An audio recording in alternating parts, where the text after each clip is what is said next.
Welcome all to my YouTube channel Rezakad, and today in angular momentum we will be moving further and starting principle of conservation of angular momentum. So what are the things which we have to keep in mind while the angular momentum conservation, or what are the principles which for the angular momentum conservation? So the principle is net external torque about an axis is, if it is zero, then change in angular momentum about that axis is zero.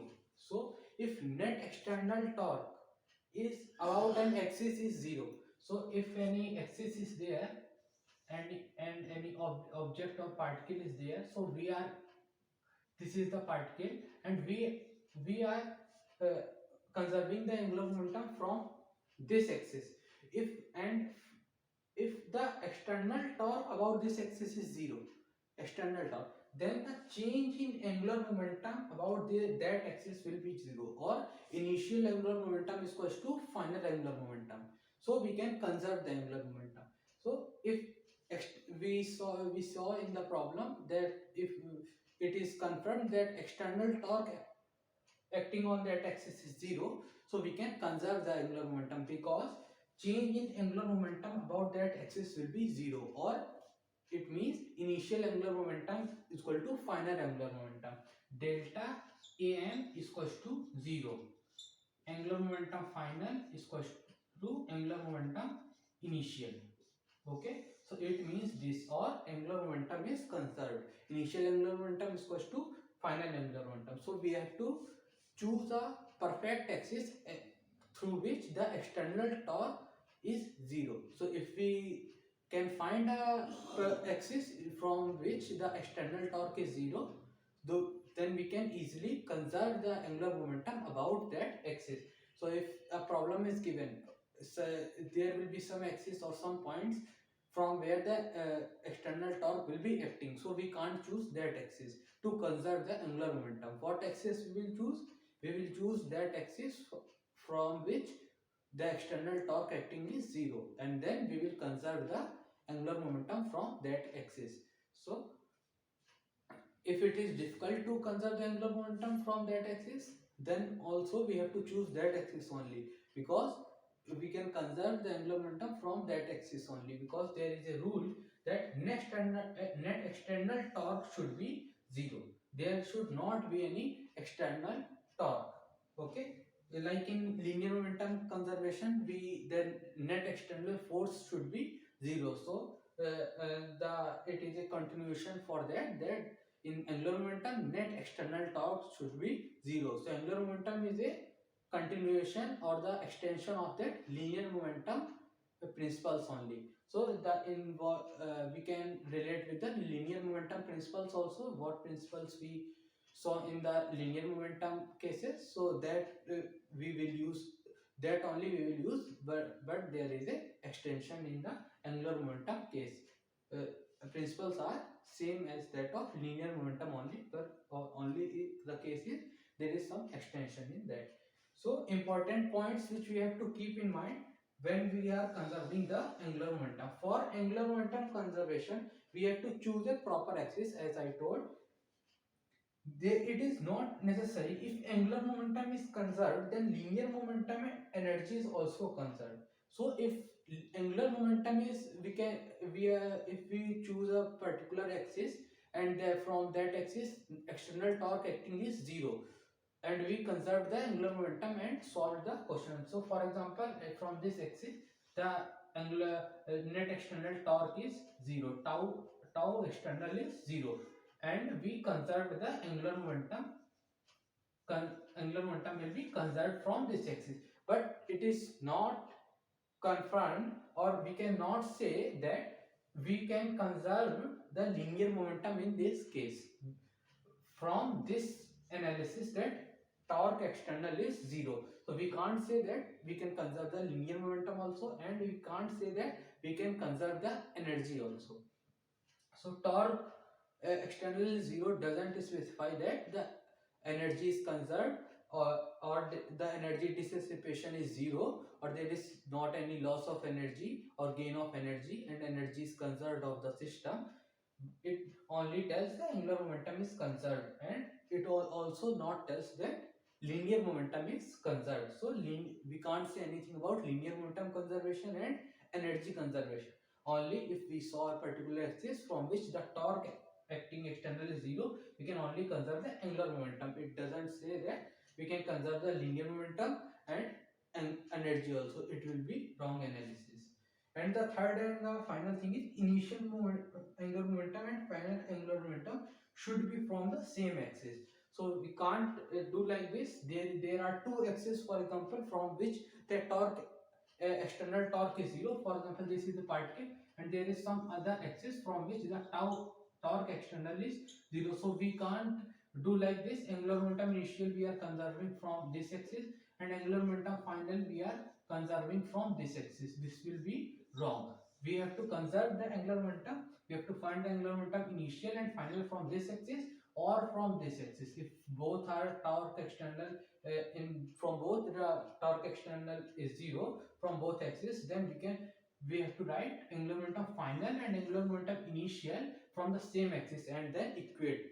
We can't do like this. We are calculating angular momentum final from this, and we are calculating angular momentum initial from this, or vice versa. So it will be a wrong analysis, and we will be ending up with getting wrong answer. So we have to do same analysis from the same axis, either from this axis or from this axis.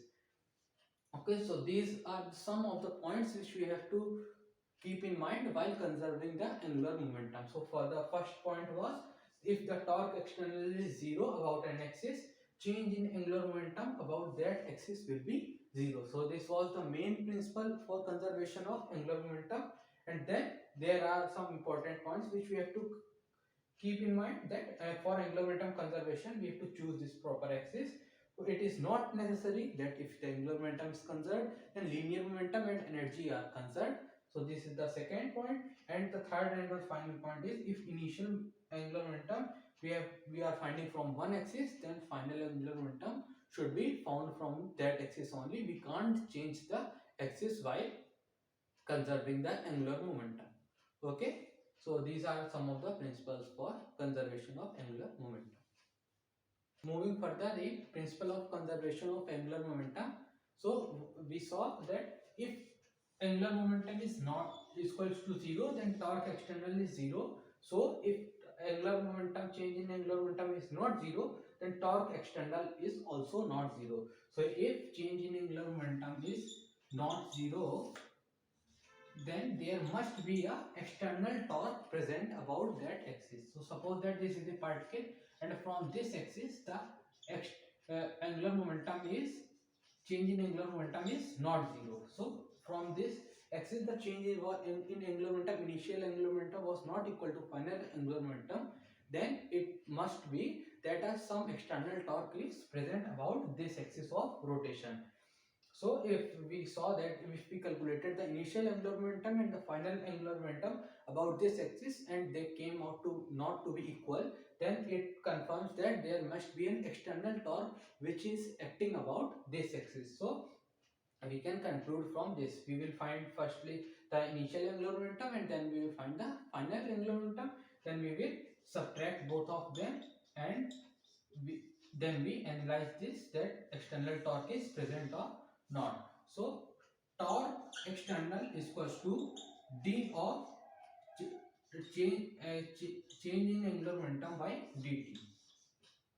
So torque external is d of change in angular momentum of dt, or rate of change of angular momentum. Torque is equals to, so torque will, the definition of torque is d of angular momentum by dt. So we can, or the rate of, at what rate the angular momentum is changing. So d of angular momentum by dt. So at what rate the angular momentum is changing with respect to time. So we calculate the torque, we will get how, at what rate the angular momentum is changing. So we can say torque external is equals to d of angular momentum is I into omega. in moment of inertia into angular velocity upon dt. So torque angular momentum formula is I into omega, or moment of inertia into angular velocity. So angular momentum is moment of inertia into angular velocity, or omega. So the torque external was change rate of change of angular momentum, d of angular momentum by dt. So angular momentum is I omega, so d of I into omega by dt, and the moment of inertia is constant, so it will be came out of the differential, and d of omega by dt. And what is d of omega by dt is alpha. Rate of change of angular velocity will be rate of angular acceleration. So omega is angular velocity, and rate of change of angular velocity is alpha, or angular acceleration. So the rate of change of angular velocity is angular acceleration. So d of I omega by dt, I will be common, I d omega by dt, or I into alpha. So torque external will be this.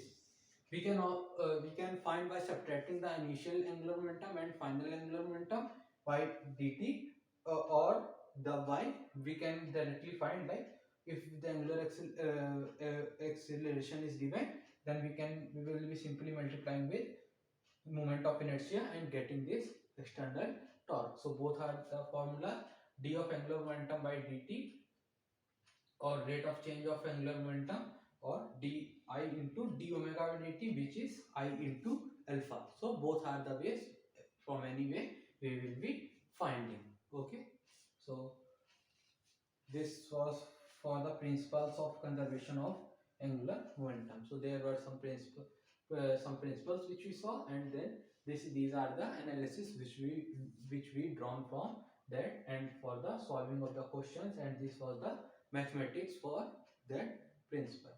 Okay, so we saw that mathematics and that physics part. Okay, thank you.